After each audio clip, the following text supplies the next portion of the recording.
Voilà, nous sommes le 23 décembre quand cette vidéo sort et nous nous apprêtons à dire au revoir à une année 2023 qui aurait été plus que riche en découvertes et événements importants au-dessus de nos têtes.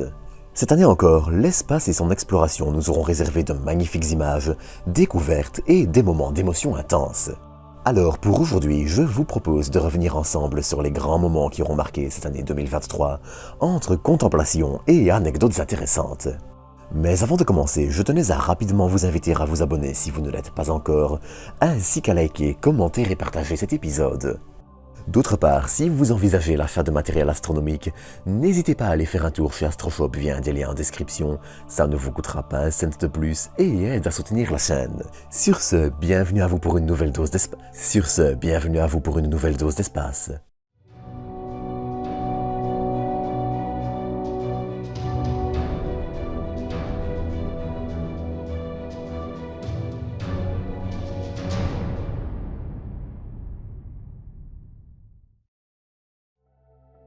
Avant de commencer cet épisode, je tiens à mentionner un point important. Sauf découverte ou événement majeur, je ne parlerai pas d'émissions en cours qui, malgré leur succès, n'ont connu aucun rebondissement important en 2023.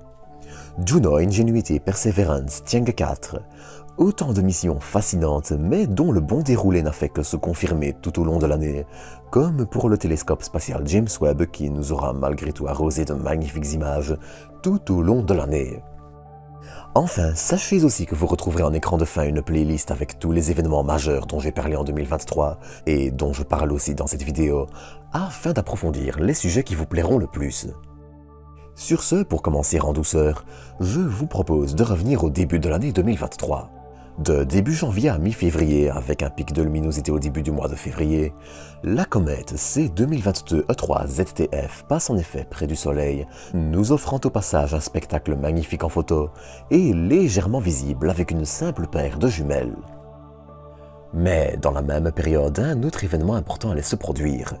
L'annonce du développement par la NASA et la DARPA, le département de la recherche américaine, d'un prototype de moteur utilisant la propulsion nucléaire. Cette méthode de propulsion, bien plus efficace que tout ce qui se fait aujourd'hui, pourrait permettre sur le long terme de rejoindre Mars en seulement une poignée de semaines au lieu de près de 6 mois. Pour l'exploration habitée de la planète rouge, ce serait un point essentiel, et la propulsion nucléaire pourrait avoir un avenir radieux dans l'exploration du système solaire. Peu de temps après, le 21 mars, c'était l'atterrisseur Hakuto Air du japonais iSpace qui allait s'envoler vers notre satellite. Malheureusement, sa tentative d'atterrissage le 25 avril allait se solder par un échec. Le petit atterrisseur, premier de l'entreprise, allait en effet mal estimer son altitude et restait à plusieurs mètres du sol sans s'en rapprocher jusqu'à l'épuisement de son carburant et son écrasement après une chute libre. Le 3 avril, c'était l'équipage d'Artemis 2, la mission qui enverra des humains autour de la Lune entre fin 2024 et début 2025, qui était dévoilé.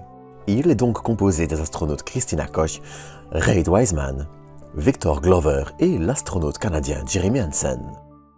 Mais vous l'attendez sûrement alors, ne faisant pas durer le suspense plus longtemps, le mois d'avril allait aussi voir un autre événement important se produire. Le vol inaugural du couple Starship Super Heavy allait en effet avoir lieu le 20, avec la suite que l'on connaît tous.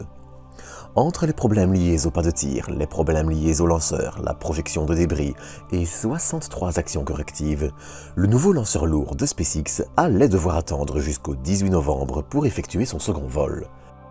Et entre l'installation d'un anneau dédié à une séparation moteur allumé, un déluge d'eau sous le pas de tir et bien d'autres, ce second vol, qui allait malgré tout se solder par une perte des deux véhicules, allait réussir à aller bien plus loin que le précédent, et à l'heure où cet épisode sort, le troisième commence à avoir des chances de décoller d'ici fin janvier.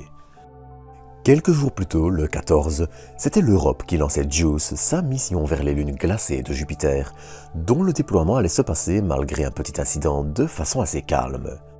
Mais il faudra encore être patient puisqu'elle n'arrivera pas autour de Jupiter avant 2031. Dans le courant du mois de mai, on allait encore une fois parler de programme lunaire, puisque c'était la NASA qui annonçait la sélection de l'atterrisseur de Blue Origin comme le second atterrisseur du programme Artemis. Ce second atterrisseur ne devrait pas, quant à lui, voler avant Artemis 7 et le Starship ramènera des humains sur la Lune avec Artemis 3, si tout se passe comme prévu. L'idée est d'ensuite alterner entre les deux atterrisseurs. Début d'année, courant 2023, la NASA allait aussi tester un moteur à détonation rotative, technologie qui, sur le moyen terme, pourrait permettre de grands gains de propulsion. Et surtout d'efficacité.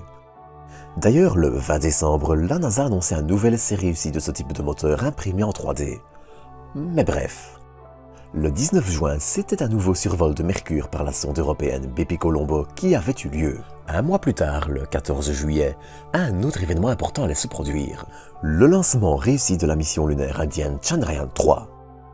Le 23 août, l'atterrisseur Vikram et son petit rover Pragyan allaient se poser avec succès sur notre satellite.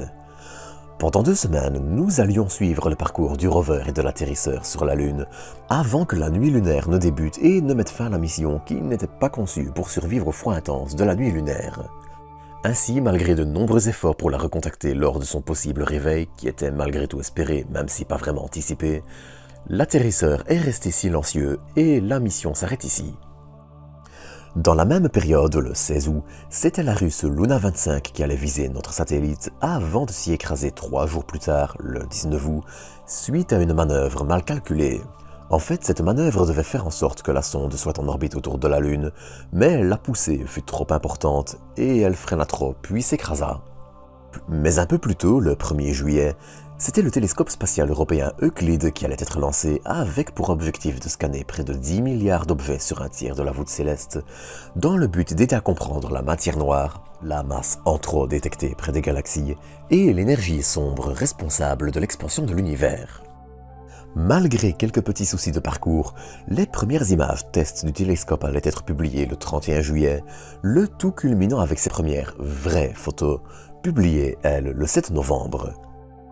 Entre tout ça, le 24 septembre, c'était les échantillons de l'astéroïde Bennu qui étaient ramenés par la capsule d'Osiris-Rex. Osiris-Rex qui repart, elle, explorer l'astéroïde Apophis. En parlant d'astéroïdes, le 1er novembre, la sonde Lucy survolait l'astéroïde Dinkinesh et allait au passage découvrir une petite lune surprise à l'astéroïde. Et ce n'est ici qu'une petite part de tout ce qu'il s'est passé en 2023. Entre les missions habitées vers l'ISS et la station chinoise, le développement du programme lunaire chinois, le survol de Io par Juno, j'y reviens après, le développement d'Ariane 6 et plein d'autres lanceurs européens, américains et chinois, notamment Zhukui 2 qui devint le premier lanceur au méthane à atteindre l'orbite, 2023 ne nous aura pas laissé souffler un seul instant. La preuve, on attend le 30 décembre le survol de Io par Juno à seulement 1500 km, ce qui nous fournira les meilleures vues de la lune volcanique. Et 2024 sera encore probablement plus rempli, mais ça on en reparlera d'ici quelques jours, donc n'hésitez pas à vous abonner pour ne rien manquer. D'ici là, à bientôt pour de nouvelles doses d'espace.